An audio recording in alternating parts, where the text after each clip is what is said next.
What's up, Lollipop? My name is Joe, and in today's video, AirPods 3 has finally arrived. It's very similar to an AirPods Pro, actually really similar. So I'll tell you everything that you need to know about the new AirPods 3, and Apple also introduced the new generation MacBook Pros, a 14 and a 16-inch version, which is wow, generations ahead of what everybody thought it's going to be. It's amazing, it's a powerhouse, and it's pretty expensive. But if you want to know more, stick with me. First and foremost, the new AirPods 3, they start at $179, which is a great price point if you don't want to go for the Pro, but you also don't want to get the second generation because the first generation is discontinued. Now you have second generation, third generation, Pro, or you can go Max. This is the lineup for Apple's new AirPods. And with this AirPods, we get a very similar design to the AirPods Pro without the rubber tip. The rubber tip is mainly used for noise cancellation in your ears. This one doesn't have that. Imagine the AirPods 3 as the AirPods Pro, but without the rubber tip. That's exactly what it looks like. And it basically is one of that. The only thing we're missing is noise cancellation and translucency. Other than that, we have everything that we wanted. Now, the new things in this new generation of AirPods is spatial audio with dynamic head tracking, which means wherever you're looking, the source of the sound will stay the same place. So if you turn your head left, you'll hear it with your right ear. If you turn your head right, you'll hear it with your left ear. It's a very cool thing. It's already in the AirPods Pros, and it's a very unique feature.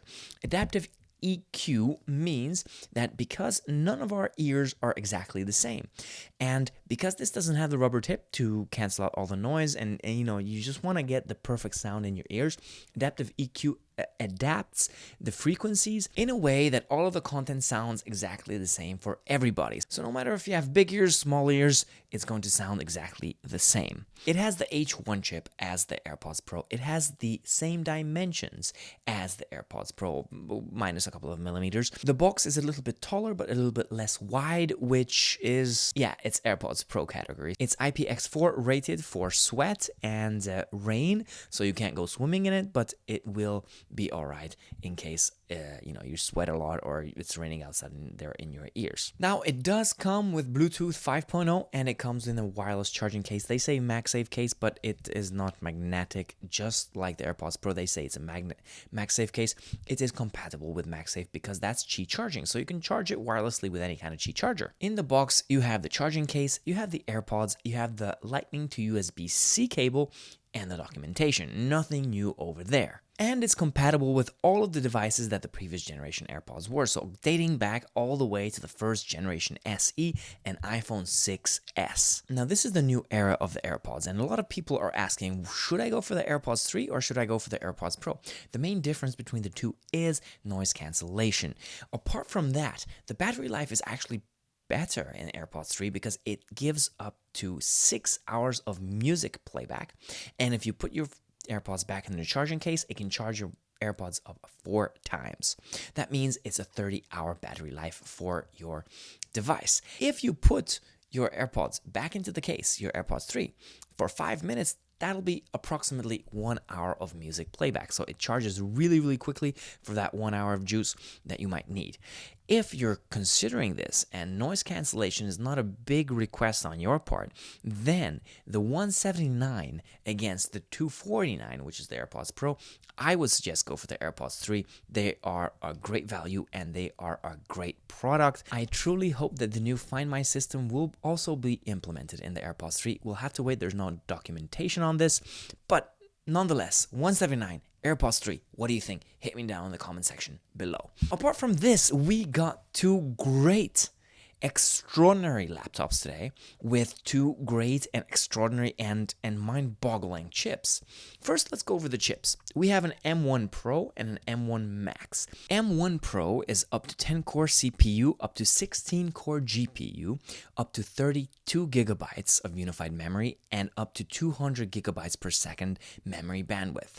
If you go for the M1 Max, that's a 10-core CPU, up to 32-core GPU, up to 64 64 gigabytes of unified memory and up to 400 gigabytes per second memory bandwidth.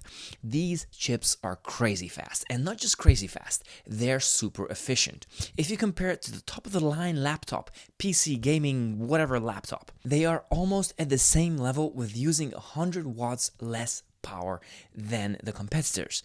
Also, these two new chips have two new amazing laptops, a 14-inch and a 16-inch MacBook Pro. They are both new designs, and there are some things that we have back. We have an SD card reader and an HDMI output, which is absolutely fantastic. We've been wanting this ever since 2016 when they discontinued the 2015 MacBook, which had all the ports.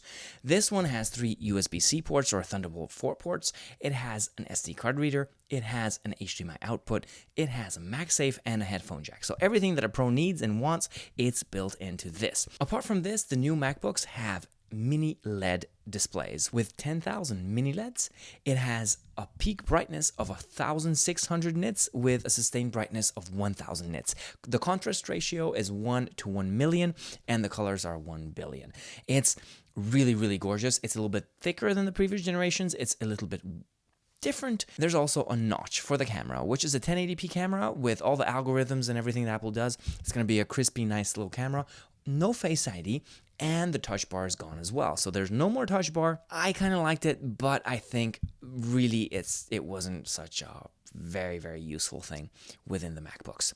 So these are the new options. The MacBook Pro 14-inch starts at $2,000 and the MacBook Pro 16-inch starts at $2,500. Make your choice. It is very customizable. It's a powerhouse. It's a great laptop. I just want one right now. I don't have the money for it, but I want one.